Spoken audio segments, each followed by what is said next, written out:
After my father died, my mother FedExed me the King Edward cigar box he'd hidden from us for 50 years, stored away in a liquor box in their hot Dallas garage. 13 reels of 8mm film he'd shot with his Brownie movie camera of my brother Jesse toward the end of his short life. And I rushed to a camera shop to convert the fading Kodachrome to DVDs before the film cracked and melted away. Sorry, I think I'm losing my voice.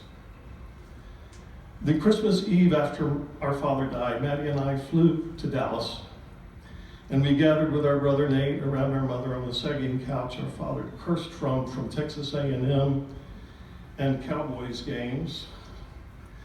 I handed out DVDs wrapped in Santa paper.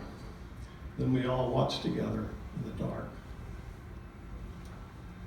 December 1963. Jesse at Baylor Hospital wearing the new Superman outfit our mother had bought him right after he woke from his first coma.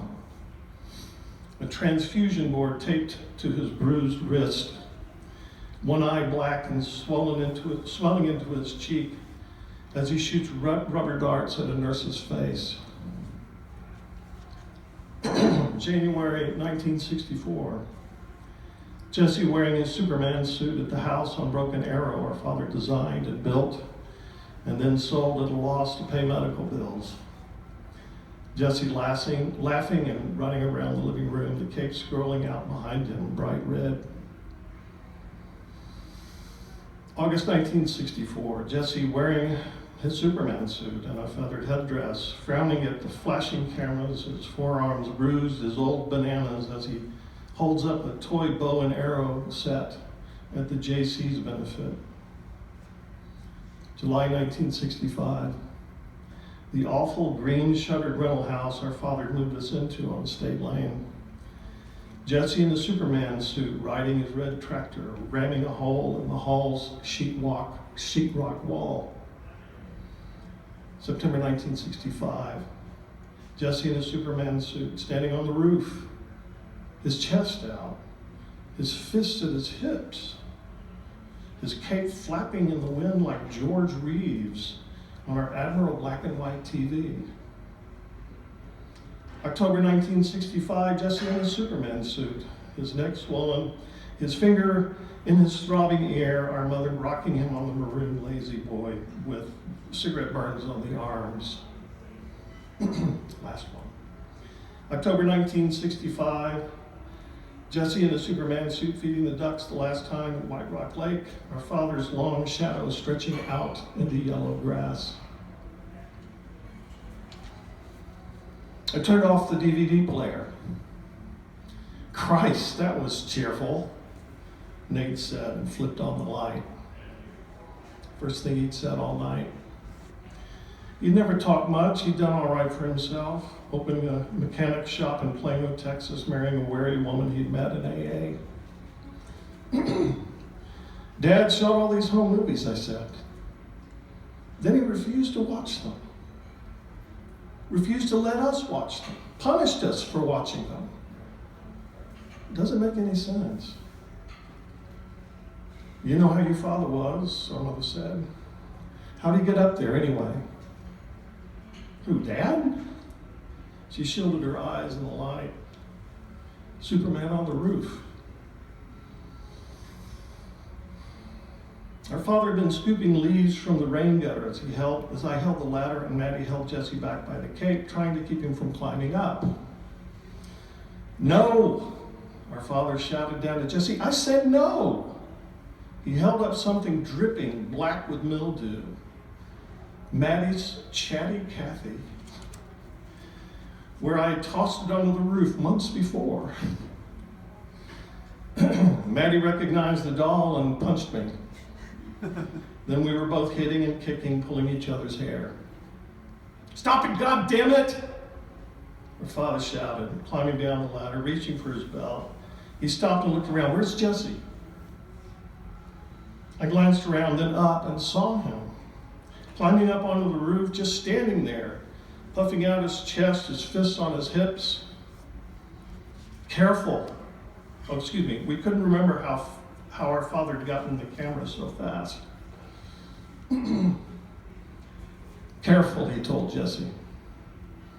Then he squinted through the lens like a movie director.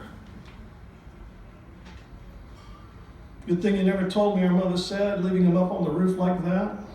I'd have killed your father if I'd known. Kid was fearless, Maddie said. And just plain mean, said Nate.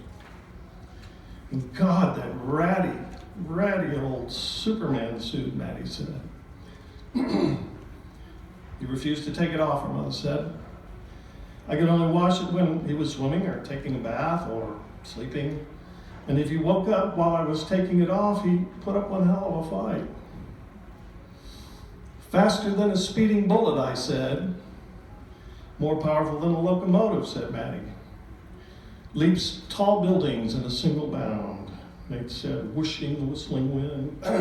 His Gojo washed hand straight out, callous palms rougher than a cat's tongue, his fingernails black crescents of oil.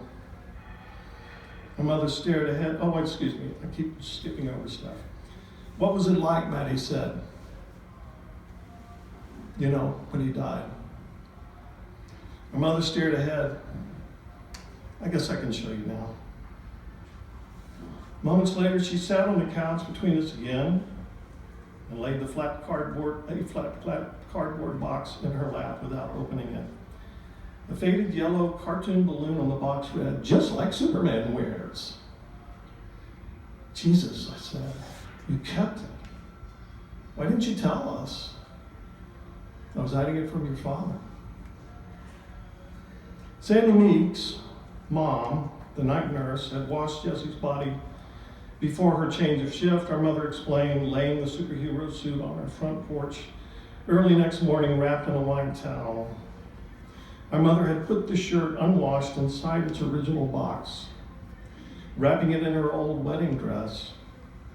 Inside a bridal gown, box full of mothballs she knew our father would never open. We all sat and waited. He bled through every opening in his body, our mother said. His mouth, his nose, even his little anus and penis. She opened the box and held Jessie's shirt, the yellow Superman shield worn away. The shirt still stiff with our brother's blood. It almost had me convinced, she said, that somehow this just might save him. Thanks.